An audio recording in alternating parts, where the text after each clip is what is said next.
Hey everyone, welcome to Princess the Gay. I'm your host Connie, and today we are here with episode 17 of My Little Pony Make Your Mark. Yeah, I couldn't stay away for too long. I figured I was going to do this next episode this week anyway, just because it is the second part of a two-parter. So it just made the most sense. So last time, we were trying to figure out the cause of Misty's dreams and what they could mean. And we end up going to Bridlewood, where Misty soon comes to realize, yeah, these dreams are telling me I'm from here, and things are starting to connect a little bit.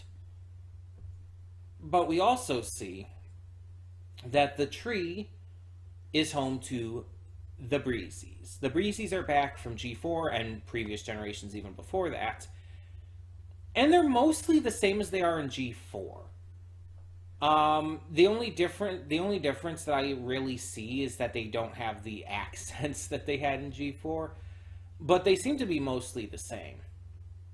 But they have this market inside the tree that they allow the ponies to peruse, and instead of like taking money, they will take either trades or bets and stuff. Like, oh, you can tell me everything that's in this tea, then you can have what you want, stuff like that. And it's like I like that idea. It makes it feel different from like normal society, but also it's just a cool concept. The Breezies end up giving a key to Misty, and it's supposed to take her wherever she wants to go, and then she just kind of disappears, and so everyone's searching for her. So that's where it leaves off. And now we just gotta find what's going on. We also had last episode, Pip was trying to go without using her phone for this trip to just like enjoy the nature and enjoy her time outdoors and stuff. And you know, I gotta give kudos to her for that, but it's clear that she's having a tough time with it. Because this is just who she is. She's a social media influencer. She just is. And there's nothing wrong with that. A lot of people, like especially older generations, like to mock kids nowadays for being on their phones all the time and playing their gosh darn video games and not spending enough time outside. And mind you, this is true. Like, the kids these days don't really do that anymore. And back even when I was a kid, we did. Like, we would go outside all the time. We would, during the winter, we would build snow forts and have snowball fights. In the warmer seasons, we would wrestle in the grass and stuff like that. Just mess around, hang around. Like, I did this all the time. I took part in this. Like, yeah, me. The person who's not a big outdoors person. Because I had friends to do it with back then. On occasion, I would go, like, sledding during the winter. I would just roam around and hang out during the summer and stuff. It's like all kinds of things like that. And yeah, nowadays, kids don't do that as much. Yes, they have their phones, their video games. But the thing is, there's nothing inherently wrong with that. Like, why do the older generations put so much more value in going outside? The only thing going outside really does is, quote unquote, allows you to have fresh air, which is really a dumb thing to say in the first place. It's like, just open a window, you have fresh air. It's like, you don't need to go outside for that, for one. And for two, it's like, oh, they're out. How is playing outside more valuable than playing a video game? Like what? Where's the logic? Like, what are you actually saying? How is that more valuable? It's not. There's no extra value to it. The only thing that playing outside has over playing inside is that you have more of a chance of getting hurt or sick or whatever. That's literally it, and that's not always a good thing. Some older generation would say, "Oh, it builds character." It's like, shut up. The entire getting hurt while playing outside builds character thing is stupid as fuck. It really is. It's just a dumb argument that doesn't really hold any water. Playing inside is no less of a big deal than playing outside. If kids are playing together or even on their own, it literally does not matter if it's outside or inside. It doesn't really change anything. As long as they're having fun, that's what matters. As long as they're enjoying their life, that's what matters. These older generations all, like, saying this kind of stuff is, like, ridiculous. And, again, there's nothing wrong with playing outside, but, again, it's not better inherently than playing inside. Let the kid decide for themselves. If they want to play outside for a bit, let them play outside. Take them to a park. Let them play sports or whatever else. If they want to play inside and play video games and stuff, let them do it. These arguments are mostly stupid and illogical and don't have anything to back them up. There's absolutely nothing about playing outside that is inherently better than playing inside. And sorry for this rant, I know, kind of almost seemingly out of nowhere. But it just kind of happened. I wasn't intending to rant about that, but I was talking about Pip and her phone and, like, feeling like, oh, kudos, you're trying not to be on your phone and enjoy the outdoors a little bit, and that's fine. There's nothing wrong with that. But it's like, there's also nothing wrong with Pip being an influencer and that being something she loves and is passionate about. Both can be true. Both can be enjoyable. Anyway. Sorry for the random rant there. I'm excited to see where this two-parter goes. I said last time, I still think I know where this is going. I didn't say what it was last time, but like I said, it's been a theory in the fandom for a little bit now. And if and when it happens here, I'll talk about it. I think it's more than likely going to happen, but I'll wait and see. I think I know that's what it's going for, and I'll give my thoughts afterwards. I already mentioned last time I didn't quite buy into it when I heard about it originally, but it always depends on just how it's executed. So we'll have to see. But last episode was already really good. In fact, both of the first two episodes of this chapter have been really good so far. So, hoping this one just continues that trend. Let's get this going and find out. When the screen fades to black, pause this redirect and go to the description below. Follow the link to the reaction, and after you watch it, come back here to the redirect and resume play. Because after it fades to black and then fades back in, everything from that point forward will be my afterthoughts and will contain spoilers to the episode. So, that being said, thank you so much for tuning in, and I will see you at the reaction.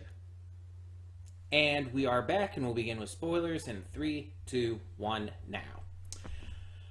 So, in the last set of episodes, in the Chapter 4 set, there's the episode where they're at the big party and everything, the masquerade ball.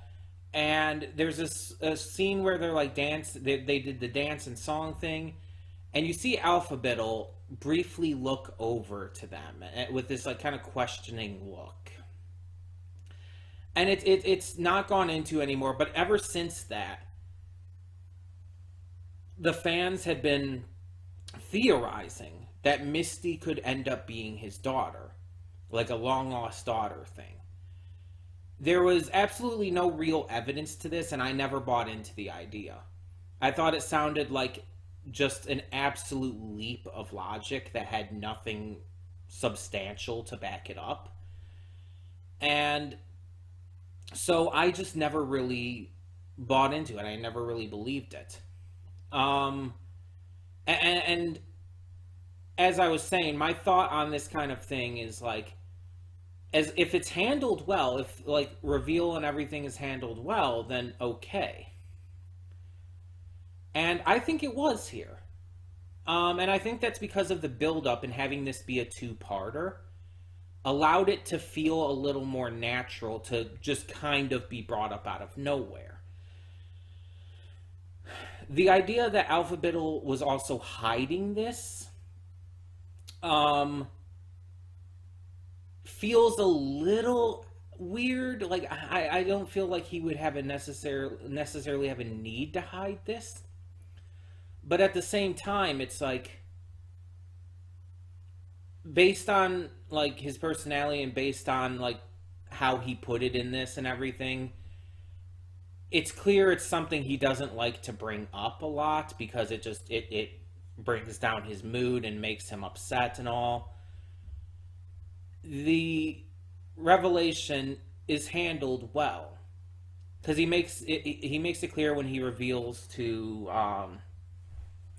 Queen Haven that it's something he doesn't like to talk about. And when we find that revelation from Misty's side, when she sees the picture of him and it's like, and goes back into her memory and sees that it's him and then calls him dad, it's like, it was built up to. We had seen that figure in the shadows in her dreams this entire time. And so it had been built up to the fact that the figure was large, which Alpha Biddle is pretty large. We heard the voice calling out to Misty, even though it was a little indiscernible. Everything kind of led to this reveal, and I think it was very well handled. To the point that it did turn me around on this, and it did make me not only accept but like the idea of this reveal. Because before this, again, these episodes, really there was nothing backing up this theory. It was entirely a theory based on practically no real evidence.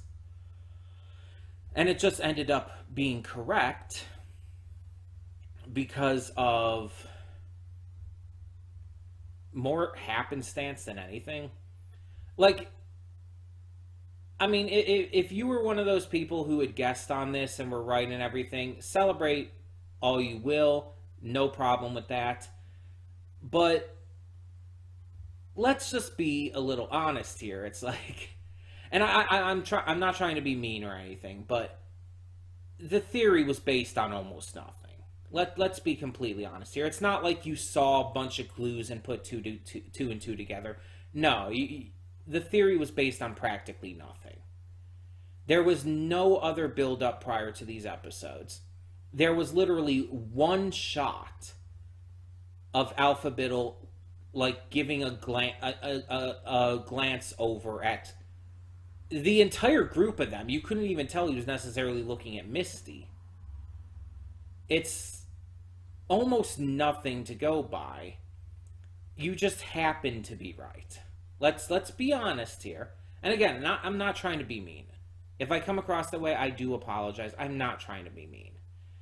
I'm just saying that there was no evidence. No real substantial evidence here.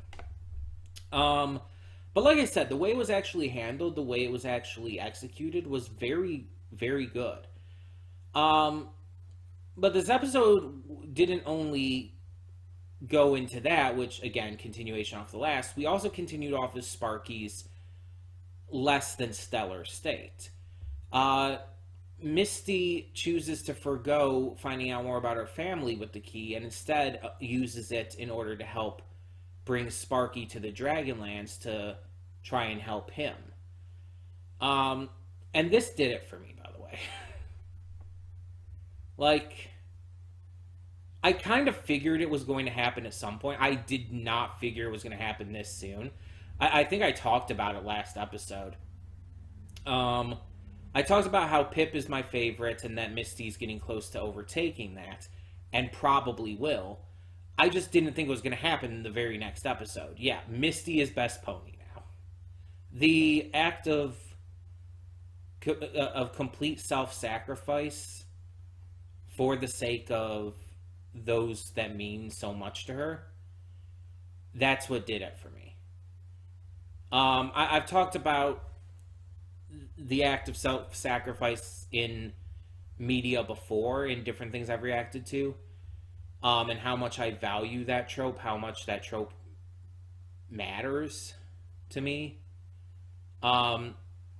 Maybe not quite as much as found family trope, but still up there. I value the idea of self-sacrifice a lot. Because in my view, there is no greater act of love than to sacrifice for others. Obviously within healthy reason, but still, you get my point. It's like if your self-sacrifice is going to cause like needless pain and misery for yourself or someone else, then it's not really worth it. Especially if if the result is, you know, not equatable. But like, I'm not saying like the idea of like sacrificing your very life to save someone isn't honorable as hell. It is. But it's like, if you're like trying to, if you're going to try to help someone's like, say, career by sacrificing the money you need to survive and making it so that you have a hard time eating and living, it's like, that's not healthy. That's not a good thing to do. And I don't think your friend would want you to sacrifice your livelihood for them. Again, sacrificing your life to save someone else's life, that's one thing. But when no one's life is at stake here and you're just like helping them by, you know, putting your own health and safety in danger needlessly, then yeah, that's an issue. But the point is, I still very much value the self-sacrifice trope when done right, and most of the time it is done right. And it's definitely done right here. Misty has a desire. She wants to find her family. It's a big deal for her, especially considering how most of her life she was raised by an evil alicorn who just wanted to use her. But she sees how much Sparky is actively suffering. And because her desire is just a desire, just a want, she puts Sparky's health and safety and everything above herself. That's self-sacrifice done right. She's potentially saving someone's life at the cost of her own personal desires. That is what makes her, that made her my favorite character in G5. That pushed it over the edge for me. That act was so selfless, so beautiful. It won me over. And she was already pretty damn close, like that close to overtaking Pip as it was. And Pip is still number 2, easily. Like, I still absolutely fucking adore Pip. I spent $150 on a plush at TrotCon of Pip. I would have gotten more Misty merch, but they didn't have a lot, unfortunately. Hopefully they'll start doing more Misty stuff as well. I would love to get a Misty plush. I have a couple Pip ones now. Both from the last 2 years of TrotCon, funny enough. But yeah, well, I mean, that's actually not that big of a surprise. I don't get MLP merch usually that much outside of TrotCon these days, so. But yeah, so we see them go to the Dragonlands. And it's very different from the Dragonlands in G4. Though thousands of years between G4 and 5 can cause some obvious changes in geography. And also, I guess we never technically saw the entirety of the Dragonlands. So maybe this part of the Dragonlands did still exist in G4. But even if it didn't, even if the Dragonlands just, changed over time, like land tends to do, and it became, like, a lot more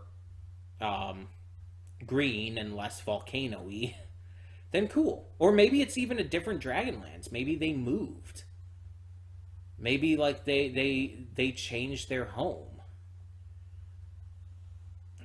Either way, it's I'm completely fine with the change, and just I like the mystery they're adding in. Why are the dragons gone? Is it because they sense that Opaline is coming to power using dragon fire? And we saw a little glimpse at a dragon too, at another dragon besides Sparky. They're really setting this up, and also adding in with Hitch talking about having to let Sparky go one day and still being his dragon daddy until then. It's like this episode was just about family, and specifically about, like, father-child relationships. We have Hitch and his baby dragon Sparky, and then of course we have Alpha Biddle and Misty. It's like, without question, like, this episode was about father-child relationships. And two different kinds, too. Because with Hitch and Sparky, it's about the idea of, like, a temporary fatherhood. With Hitch realizing and coming to terms with the fact that he will one day have to let Sparky go. And on the other hand, you have Alpha Biddle and Misty, and that entire story is about finding a lost child and choosing to not let go again. It's a completely different situation, and both sides are equally as valid because of the different circumstances and situations going on with them.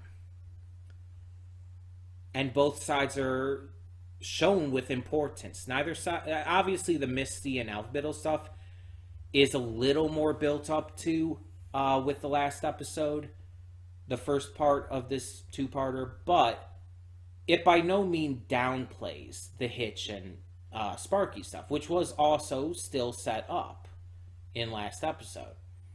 It by no means tries to treat it as lesser. And I like that. I think that's smart and respectful. I think that both situations deserve that kind of respect. I'm kind of wondering now if in previous episodes when it showed the tea house, if that photo frame, like, laying there on the counter and everything was shown there. Like a photo frame that was, like, laying down or even just turned backwards or something. Because if that was there this entire time or something, then that I would actually give a little more credit to that. But I don't think it was. I don't remember ever seeing that, at least. But to be fair, I don't usually, like, heavily scan the background and everything. But if that was there this entire time, hell, if that was there from the movie, like just a random picture frame, like fallen down looking like and everything, if that was there from the movie, that would be fucking impressive. To take just a random downturned photo frame and to kind of make it into a big part of a massive character story for the beginning of this 5th chapter now, that would be kind of amazing. The reuniting moment was quick, if I'm being honest, but I also like how they didn't try to over dramatize it by putting too much time into it.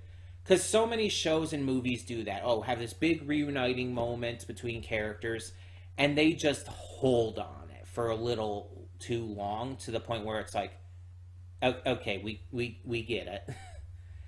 You don't need to hold on it for this long. I think that it felt a little more believable. And then kind of switching to Alpha Biddle trying to like connect with her and being a little awkward and dorky about it. It's like that's really fucking cute actually. And him like, oh, you're not interested in my stuff, are you? It's like it's okay. And she's like, no, I'm very interested. Tell me more. Tell me everything. And he's like, oh. And it's like that's super sweet, and I love that. It's just really cute actually, and it's another trope that's been done before. Obviously, like, oh, you're not interested in what I have to say. It's like, no, I am interested. It's like, oh, really? It's like, yeah, that trope's been done before, obviously. But again, the way it's handled here with the VAs and everything, the music accompaniment, the visuals, and just getting to know these characters and like these characters and all, it really works. It just works. That's a great way to put it. Um, and it works really well. It's fantastically handled, honestly. So yeah, I am definitely excited to see more of these characters interact now, to learn more about the Dragonlands. I wonder if maybe that could be in some way parts of the Secrets of Starlight thing that's gonna come up. That's gonna come up. I don't know. We'll have to see. Um, but like I said, I'm very excited because so far, like I've talked about it before, but I think G4 has the potential of being even better than, or G5. I think G5 has the potential of being even better than G4. And right now, it's really kind of starting to prove that even more and more. Like, this is just 3 episodes into this part, and that's actually like halfway through this part. There's only 3 more episodes after this one in chapter 5. But even so, it's like it's already like amazing. This chapter so far is like better than all of the rest. Honestly, the only thing that I could think really stands up to it is the original movie. And overall, I think the series has been better overall than the movie was. Like, counting in all of it, mind you. But and even if you take out the specials, I think that the series has been better than the movie has. And again, that's an overall thing, not just alone. But either way, this episode was fantastic. This two-parter was fantastic. And if the rest of this chapter, if the last 3 episodes of it prove to be this good as well, honestly, this is just going to be like insanely hype. Now, like I said, like I've already been talking about, I believe the next episodes come out in December. And I believe that's the Secrets of Starlight, rather than Make Your Mark. So, even with the chapter release being, let's be honest, fucking weird, I think that with that break in that, if Make Your Mark does come back after Secrets of Starlight, I'm going to count that as its own separate season. And Secrets of Starlight, I'm going to count separately too. So, like, Secrets of Starlight will have, like, episode 1, 2, and so on and so forth. But if, like, Make Your Mark specifically comes back, then I'll be counting it as season 2, and so on. Because it just, at that point, like, there's a break in the release on how it's handled, and I think that just feels right. I think that just feels like how it should be separated there. But we'll see how it actually ends up going.